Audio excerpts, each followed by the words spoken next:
मेरी भाभी खाना खाकर तुरंत छत पर चली जाती और जब देर रात भैया आते तभी वापस आती। मुझे उन पर कुछ शक होने लगा। आखिर भाभी छत पर इतने घंटे करती क्या है। एक दिन मैं छत पर बने स्टोर रूम में भाभी के जाने से पहले छुपकर बैठ गई और जब भाभी भी स्टोर रूम में आई तो लेकिन उन्हें देख मैं हक्की बक्की रह गई क्योंकि भाभी के साथ दीदी मम्मी की तबीयत बहुत खराब है, आप जल्दी से आ जाइए सोनल के पास। आज फिर उसकी भाभी का फोन आ गया। 1 महीने से यह तीसरी बार था। हर बार सोनल दौड़ी दौड़ी माँ की सेवा करने मायके पहुंच जाती। सोनल के जाने से उसकी भाभी पूरा आराम हो जाता, लेकिन इस बार सोनल की खुद की तबीयत खराब थी। वह सोचने लगी क्या करें, लेकिन माँ की बीमारी का सुनकर उससे रुका न गया और पहुंच गई मायके। जो 2 दिन माँ की खूब सेवा की, माँ की तबीयत कुछ बेहतर होने पर ससुराल लौट आई। लेकिन इस बार वह सोचने लगी हर बार मुझे क्यों बुला लेती है। वह कभी खुद माँ की सेवा क्यों नहीं करती। मैं तो हमेशा अपनी सास की सेवा खुद करती हूँ, कभी ननद को परेशान नहीं करती। वैसे तो कभी भाभी को याद नहीं आती, बस मतलब पढ़ने पर ही बुलाती है। खैर माँ की सेवा ही तो कर रही हूँ, यह तो मेरा सौभाग्य है। क्यों भाई भाभी के बारे में गलत सोचना। सोनल अपने काम में लग गई। लेकिन इस बार कई महीने बीत गए, भाई भाभी किसी ने कोई खबर नहीं ली। फिर अचानक भाभी का फोन आया, दीदी आ जाओ जल्दी, मम्मी की तबीयत बहुत खराब है। लेकिन इस बार सोनल को बहुत गुस्सा आ गया। मैं नहीं आ सकती, मेरा भी घर परिवार है कहकर फोन काट दिया। लेकिन बेटे का दिल तो माँ के लिए तड़पता ही है। वह सोचती रही माँ को कुछ हो गया तो उम्र भर पछताना रहेगा। फिर उससे रहा नहीं गया और पहुंच गई मायके। वहां जाकर देखा तो माँ की तबीयत सच में ही बहुत ज्यादा खराब है। माँ को देखकर वह बहुत दुखी हो गई। माँ अकेले लेटी हुई थी। भाई भाभी का व्यवहार देखकर वह समझ गई कि दोनों माँ को कोई परवाह नहीं है। माँ की बीमारी से उन्हें कोई फर्क नहीं पड़ रहा। यह सब देख सोनल तिलमिला उठी और भाई से बोली, अभी तक माँ को डॉक्टर के पास लेकर क्यों नहीं गए। अब जल्दी चलो और माँ की पुरानी दवाइयाँ पर्चे सब उठा लो ताकि डॉक्टर जल्दी से सही इलाज कर पाए। उस पर भाभी बोली, दीदी पता नहीं दवाई की पर्ची तो कहाँ रख दी, मिल ही नहीं रही। सोनल ने गुस्से में भाभी की तरफ देखा तो वह अंदर चली गई। तब तक गाड़ी भी आ चुकी थी। सोनल ने ड्राइवर की मदद से माँ को गाड़ी में बिठाया।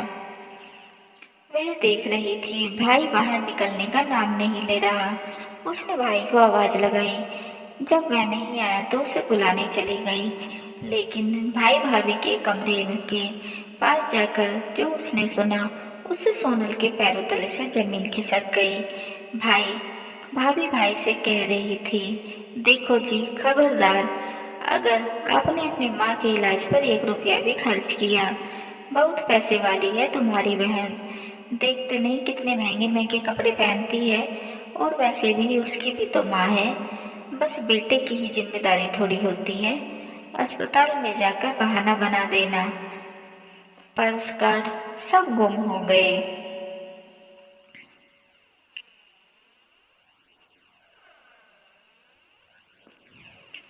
ठीक है, लेकिन माँ के कहने कहाँ है।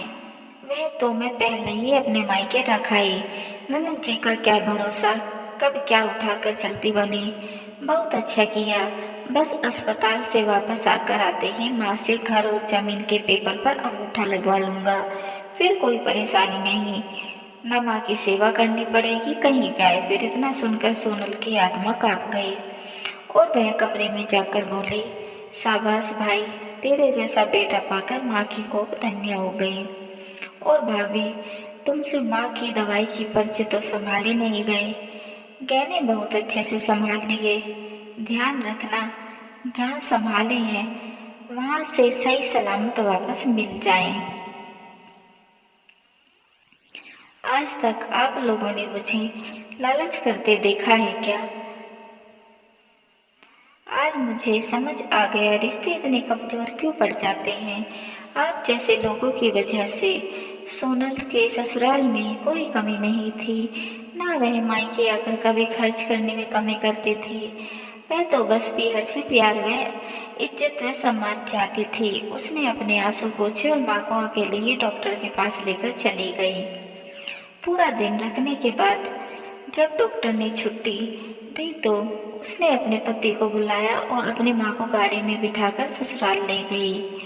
सोनल के भाई भाभी ने एक बार भी फोन करके नहीं पूछा माँ की तबीयत कैसी है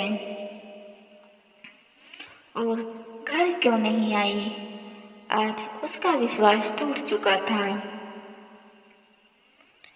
भाई भाभी के लालच ने उसे बहुत दुखी किया था।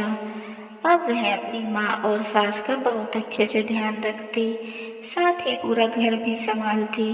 उसके ससुराल में किसी को भी सोनल की माँ के वहाँ रहने से कोई परेशानी नहीं थी। खैर समय बीतता रहा और सोनल की माँ स्वस्थ हो गई। बेटा बहू एक बार भी माँ से मिलने हाल चाल पूछने नहीं आए। सोनल की माँ अपने बेटे बहू की हरकतों को जानती थी, इसलिए उन्होंने सोनल से भी नहीं पूछा कि वह उसे ससुराल लेकर क्यों आई। लेकिन सोनल की माँ ने अपने बेटे और बहू को सबक सिखाने की ठान ली और एक दिन अपने दामाद से एक नंबर मिलवाकर किसी को घर आने के लिए कहा। अगले दिन एक आदमी घर आया तो सोनल की माँ ने अकेले में उनसे कुछ बात की। सोनल ने उन्हें चाय नाश्ता कराया और वह चले गए। सोनल ने माँ से पूछा तो उन्होंने कह दिया तुम्हारे पिता के दोस्त हैं। 2 दिन बाद वह फिर आदमी वापस आया और माँ को कुछ पेपर दिए। माँ ने अंगूठा लगा दिया। माँ ने सोनल को बुलाया और कहा बेटी, अगर माँ के लिए बिना कुछ पूछे इन पेपर पर साइन कर दे। सोनल के पति भी वहीं थे। उन्होंने भी माँ की बात का मान रखने को कहा और सोनल ने पेपर पर साइन कर दिए। वह आदमी पेपर लेकर चला गया, पर माँ ने सोनल को कुछ नहीं बताया और सोनल और उसके पति ने भी कुछ नहीं पूछा कि माँ जो करेगी सोच समझ कर करेगी कहकर बाहर चले गए। ऐसे ही एक सप्ताह बीत गया। फिर एक दिन वह अंकल वापस आए और काफी खुश होकर बोले, बधाई हो माता जी, आपका काम हो गया। धन्यवाद वकील साहब, आपकी फीस मैं दामाद के हाथ आपके ऑफिस भिजवा दूंगी। और वह पेपर देकर चले गए। सोनल, उसकी सास व वकील सुनते ही हैरान होकर उन्हें देखने लगे। तब सोनल की माँ ने सबको अपने पास बिठाकर बोला, सोनल तो मेरी बेटी और बेटे से बढ़कर है और इस परिवार ने भी मुझे कभी कोई कमी महसूस नहीं होने दी। और वैसे भी बेटा बेटी का समान अधिकार होता है, इसलिए मैंने अपनी प्रॉपर्टी बराबर तुम दोनों भाई बहन में बांट दी है। यह सुनकर सोनल, उसकी सास व पति हक्के बक्के रह गए। उन्होंने बहुत मना किया, लेकिन सोनल की माँ का यह आखिरी फैसला था। उन्होंने सोनल को पेपर दिए। बेटी, ये जमीन और मेरे बैंक में जो तुम्हारे पापा ने मेरे लिए पैसे रखे थे उन्हीं के पेपर हैं। मेरे मरने के बाद तू ही इस खाते से पैसे निकाल सकती है। और दामाद जी, आप कुछ पैसे निकलवा कर ला देना और वकील साहब की फीस भी देकर आना। कुछ दिन बाद सोनल के भाई को जमीन की भनक लग गई और उधर वह गहने भी भाभी के मायके वालों ने हड़प लिए। तो भाई भाभी दौड़े दौड़े सोनल के ससुराल पहुंचे और माँ से माफी मांगने का नाटक करने लगे। तब भाभी ने धीरे से माँ से पूछा, मम्मी जी, अपनी जमीन दीदी के नाम कर दी, एक बार भी अपने बेटे और पोते पोती के बारे में नहीं सोचा। बेटे के होते हुए बेटी का हिस्सा। तब सोनल की माँ बोली, वाह बहू, बेटे बहू के होते हुए ये मेरी बेटी की सेवा करने आती थी मेरे। और वैसे भी तूने ही कहा था, बेटी की भी तो माँ है, तो सेवा करने में बराबर अधिकार होना चाहिए। तो बहू बेटी का माँ पर ही नहीं, माता पिता की जमा पूंजी पर भी समान अधिकार होता है। गहने और घर तुम्हारा, और जमीन का टुकड़ा और मेरे बैंक का पैसा बेटी का। और बहू दुआ करना कल को तेरा बेटा कपूत ना निकले, क्योंकि कर्मों का फल यही भोगना होता है। बेटा बहू नजर झुकाए वहां से वापस लौट गए और सोनल की माँ खुशी से बेटी के साथ जीवन बिताने लगी। कहानी कैसी लगी कमेंट बॉक्स में ज़रूर बताएं और चैनल को लाइक एंड सब्सक्राइब करना ना भूलें एंड बेल आइकन को ज़रूर दबाएं ताकि ऐसी अच्छी अच्छी कहानियों के नोटिफिकेशन आपको मिलते रहें। And please guys support my channel. समाप्त।